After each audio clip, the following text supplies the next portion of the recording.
फिर जब खाना बना रहे हैं, बहुत ध्यान रखना है, परेशान मन की स्थिति में कभी खाना नहीं बनाना, अशांत मन की स्थिति में कभी खाना नहीं बनाना, और कभी किसी अशांत मन की स्थिति के हाथ का खाना खाना नहीं। तो सिंपल बात है, जो आपके लिए खाना बना रहा है उसको कभी डांटना नहीं।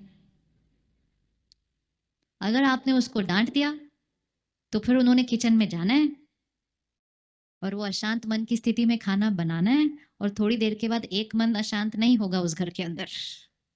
एनर्जी है, पूरे घर को सर्कुलेट होता है। किचन से हमारे घर का भाग्य बन सकता है, क्योंकि जैसा अन्न वैसा मन। किचन में बहुत पावर है, इसीलिए जितना हो सके अपने घर में खाना खुद बनाना चाहिए। आजकल बहुत इजी हो गया है, फोन पे एक क्लिक करो, किस वाइब्रेशन का खाना खाया, किस मन की स्थिति में बना हुआ खाना खाया, क्योंकि खाने का डायरेक्ट असर मेरे परिवार के मन की स्थिति पर पड़ रहा है। हमारे परिवार के संस्कार बन रहे हैं डिपेंडेंट ऑन किसने उनके लिए खाना बनाया। घर में प्रसाद बनाना शुरू कर दीजिए। कोई भी हर एक कर सकता है। अपने घर में किचन में एक छोटा सा स्पीकर लगा के सारा दिन परमात्मा की याद के गाने चला दो किचन के अंदर। मंदिर गुरुद्वारे में प्रसाद कैसे बनता है? ऐसे ही तो बनता है। कैसे बनता है? सारा दिन वहां क्या चल रहा होता है? भगवान की याद के गीत चल रहे होते हैं। और जो खाना बना रहा होता है, प्रसाद बना रहा है, वो कौन सी याद में बना रहा है? भगवान को याद करते हुए खाना बना रहा है। तो वो खाना खाना न रहकर प्रसाद बन जाता है। हम उसको प्रसाद को इतना थोड़ा सा लेते हैं, सबको अच्छे अच्छे से देते हैं, क्योंकि सबकी मन की स्थिति चेंज होती है। क्यों ना अपने घर में प्रसाद बनाना शुरू करें? कर सकते हैं घर में प्रसाद बनाना शुरू। घर में प्रसाद बनाओ।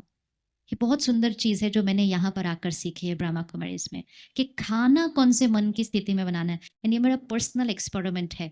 जिस मन की स्थिति में आप खाना बनाओगे और उनके लिए जो सोचते हुए आप खाना बनाओगे, बहुत जल्दी वो वैसा सोचना शुरू कर देंगे।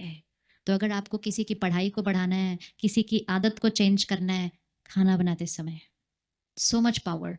भगवान को याद करते, परमात्मा को याद करते, मेडिटेशन करते हुए स्थिति में खाना बनाते हैं।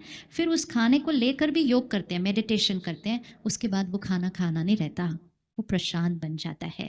तो जहाँ तक हो सके हमें वापस अपनी उस पुरानी आदत पर जाना है। घर का खाना, घर का खाना कर सकते हैं? कर सकते हैं? यस। एक सिंपल खिचड़ी खाओ, लेकिन परमात्मा की याद में बनी हुई खाओ। मन भी सुखी हो जाएगा, शरीर भी हेल्दी हो जाएगा, रिश्ते भी स्ट्रांग हो जाएंगे, क्योंकि वो भगवान की याद में बना हुआ खाना है। हर एक के संस्कार बदल जाएंगे।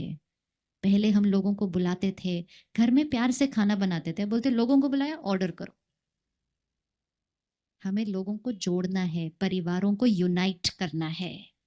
खाना बनाते समय परमात्मा की याद करते हुए एक लाइन अपने खाने में बार बार डालो, हम एक दूसरे को रिस्पेक्ट करते हैं, एक्सेप्ट करते हैं। ये लाइन खाने में डालो। हर एक इस घर में रहने वाला सत्युगी आत्मा है, पवित्र आत्मा है। हमारा परिवार यूनाइटेड है और यूनाइटेड ही रहेगा। कड़छी घुमा दो, सबको खिला दो। जिनके झगड़े भी हो रहे थे उनको भी पता नहीं चलेगा उनका मूड कैसे ठीक हो गया। किचन में होता है ये सारा, इतनी पावर है। इसलिए प्रसाद का इतना महत्व होता है। इसलिए हम लोगों को कहते हैं आप वहां जा रहे हो ना, मेरे लिए प्रसाद लेकर आना। क्यों इंपॉर्टेंट है? तो धन सात्विक, जिससे वो खाना बनेगा। फिर खाना बनाते समय मन की स्थिति सात्विक।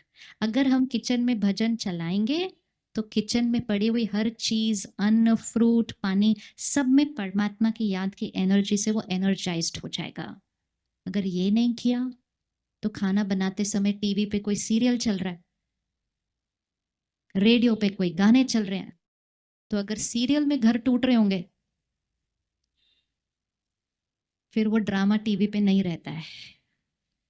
फिर वो थोड़े दिन में ड्रामा कहाँ बनने लग जाता है? हमारे घर में। टीवी के ड्रामे अपने घर में नहीं आने देना। ध्यान रखना है उतना। खाना बनाते समय सात्विक भोजन खाएंगे और परमात्मा की याद में बना हुआ, घर में पकाया हुआ, और फिर उसको भोग लगा के मेडिटेशन करके खाना बनाएंगे। हर आत्मा प्रसाद खाएगी, अमृत पिएगी पानी की जगह। तो वो घर क्या बन जाएगा? वो घर क्या बन जाएगा? जहाँ प्रसाद बनेगा, अमृत पिएंगे, वो घर के सब लोग क्या बन जाएंगे? उस घर के लोग सत्योगी देव या आत्मा बन जाएगी। It's power that we have. तो सात्विक धन, प्यार से कमाया हुआ संतुष्टता के साथ, सात्विक अन्न, और फिर सात्विक मन, बहुत इंपॉर्टेंट, ताकि we are always stable and काम।